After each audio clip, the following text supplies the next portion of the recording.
Hey everyone, it's Ashley Bissett Summerall with Telltale TV, and today I'm getting in the holiday spirit with two special guests. I have Jacky Lai and Tony Giroux, who star in the upcoming Lifetime holiday movie, A Sugar and Spice Holiday. Jacky, Tony, thank you so much for taking the time to talk to me today. First, Thanks thank for having me.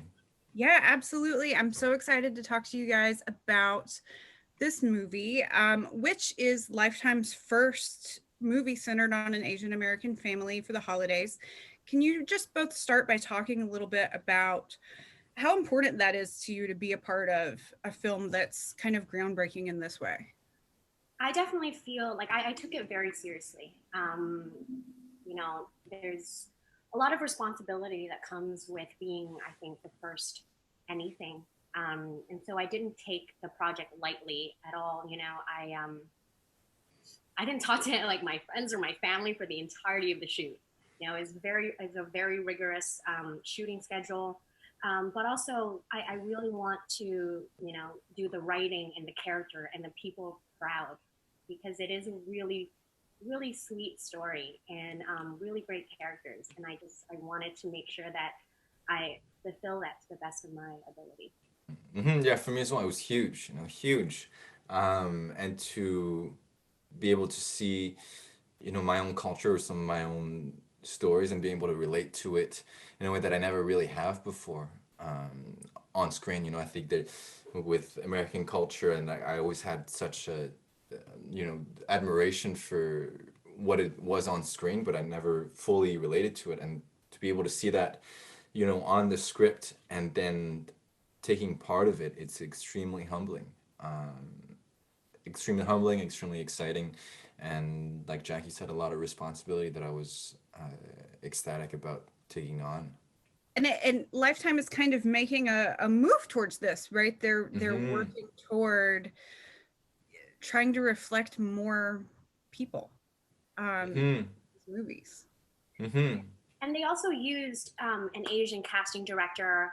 I believe, um, actually, I don't know that for sure, but I know they were trying to get an Asian composer, Mm.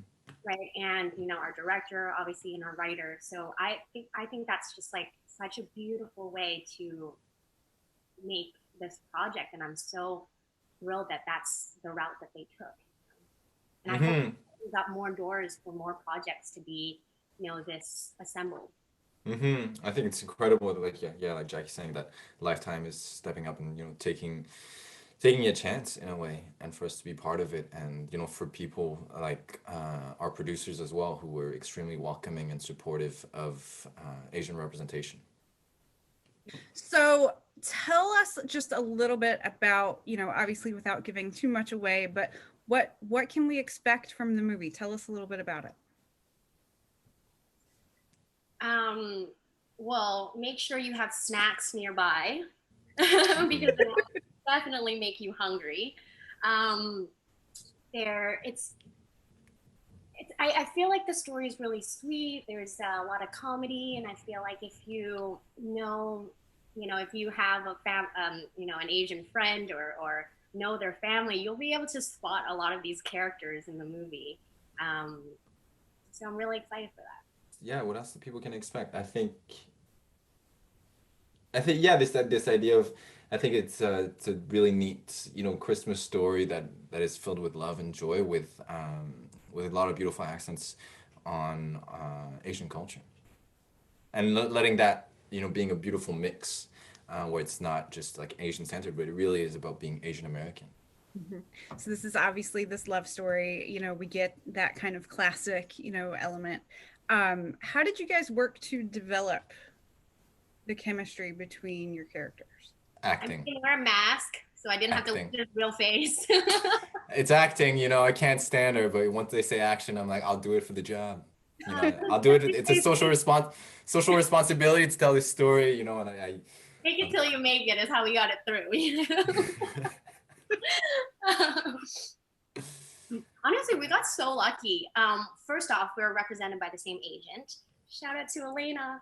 Um, she connected us, so we got to kind of chat a little bit beforehand. But other than that, yeah, I just feel like we got really, really lucky that we actually got along. And honestly, Jackie was, as her being the lead on the show, she was really, really, open and generous with her time and her craft and who she was, and really, welcomed me in with open arms. And so as an artist, it's like it's the greatest gift that someone can give you, for you to feel safe and open to play. And so she's really been an incredible lead and co-star. That's beautiful. That's so sweet. Well, it sounds like I mean, you guys clearly have had some fun working together. So that's really cool. Without giving too much away, favorite scene to shoot? Anything you can kind of,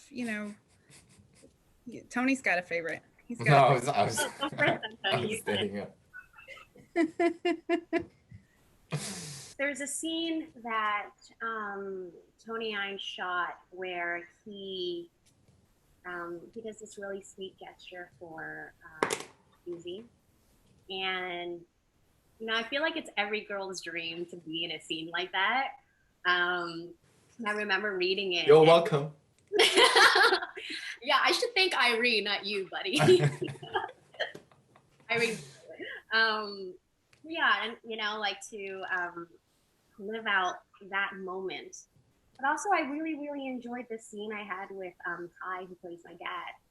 And I remember when we had finished the scene, some people on set kind of, commented that was it. It like made them feel warm and fuzzy, and that was just really nice. And if it did that for people on set, I really hope it does that for people when they're watching it. Yeah, it's hard to answer without, necessarily spoiling anything. But for me, I really enjoyed some of the scenes that had a lot of banter between Susie and Billy. I think when you find that natural chemistry, it's so fun to exchange that, and to kind of have the permission to pick at each other, and so that was a ton of fun. And along with what Jackie's saying too, working with Ty was a dream. He's a veteran and incredible at what he does. So he was a great force on set. That was really, really inspiring, and gave yeah, good direction to the project. What do you think makes this movie? What do you think sets it apart? I feel like this film really opens up, a dialogue for people following their dreams and following their heart and being able to have it all if that's what you want. You can have it all, and you don't and shouldn't have to choose between the things that you love. I think love should be very supportive, and I think this movie does a really good job at showcasing that. And I think it breaks down a lot of perhaps societal expectations of. I mean, first of all, I think it breaks down a lot of stereotypes of, how Asians are represented, and there's a very normalized aspect to how we are and how we live our lives, but then also kind of challenges and redefines the kind of gender roles that we're expected to have. And I think both embody qualities that are true to them, as opposed to trying to fit a specific mold to within society. And I think that's really beautiful, and it really, I think, speaks of a theme of self-expression and authenticity and freedom, and finding love and unity within that. I think that's amazing. I think people are really going to be excited to see it. Let's back up a little bit. I want to talk about some of the details of the Asian culture. There is a scene where you get a chance to see them talking about Asian food, Chinese food, and I thought that was very cool. Can you guys talk a little bit just about some of those details of the culture that you're excited to be a part of the movie? I know Tony really enjoyed eating that tofu on set. It was very tasty. Some of the Asian details. I mean, I think it's how we come together as a family, and you know the way that we celebrate each other through food, through support, through um, communication. I feel like this movie really helps kind of highlight the Asian American generation that is us and isn't necessarily, you know, that's a little mix of the culture along with kind of where we are now, as opposed to diving so deep into, what it is to be Asian. It's a little bit of Asian, a little bit of the American culture.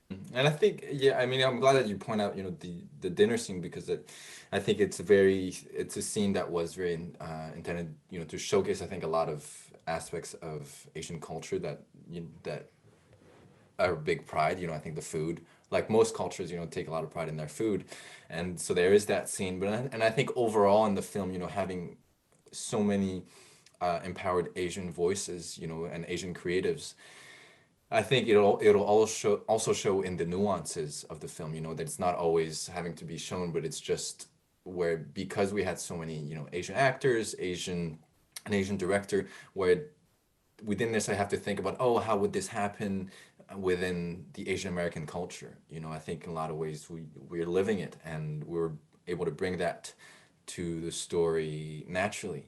And I think that's where, the story is, or where this film is really neat, where it's this normalized aspect of living, where it's not having to say, oh, look at how Asian Americans are. It's just like, no, it's just the regular story lived through Asian American voices.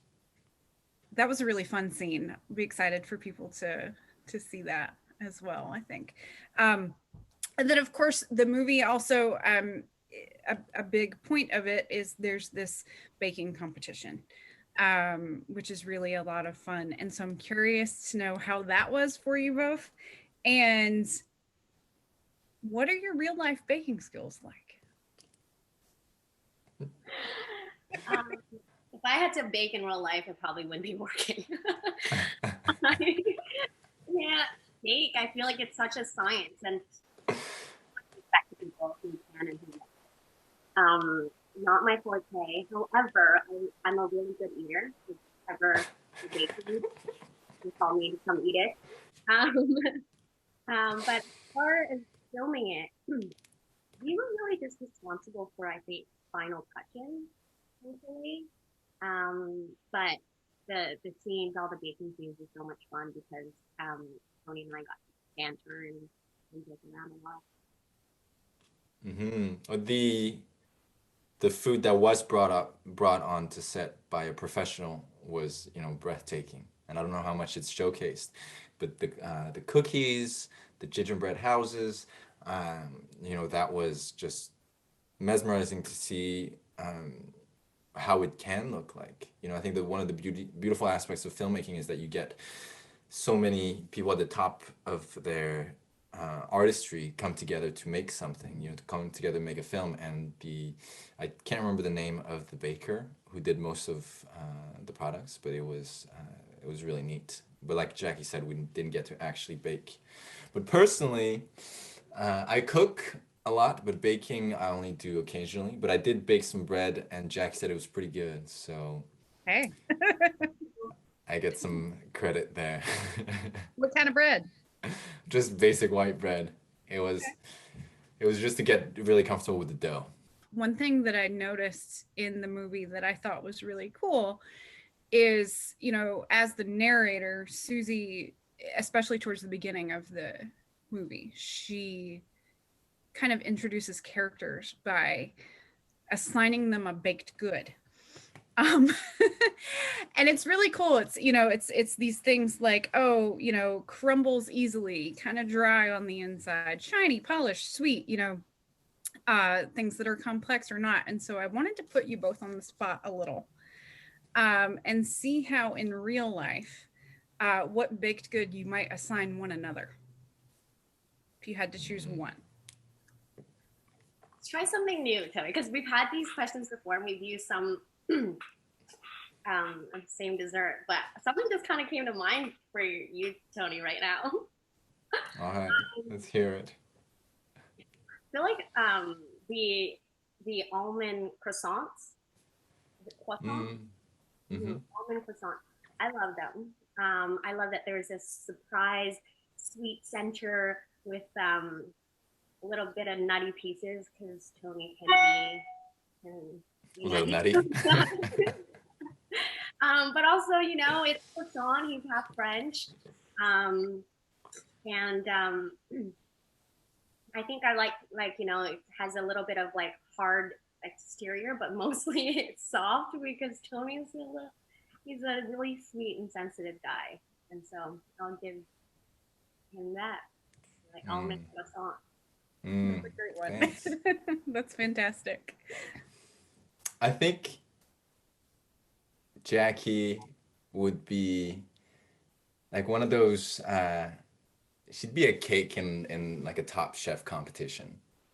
You know, no, it's like it's really, you know, because on the outside it just looks like absolutely gorgeous and, you know, mouth-watering when you watch those competitions. And then they cut into it and she'd definitely be one of the cakes from the winners because, you know, you cut into it and then you see all these incredible layers. And Jacky, you know, is someone who's extremely hardworking, talented, and open and generous.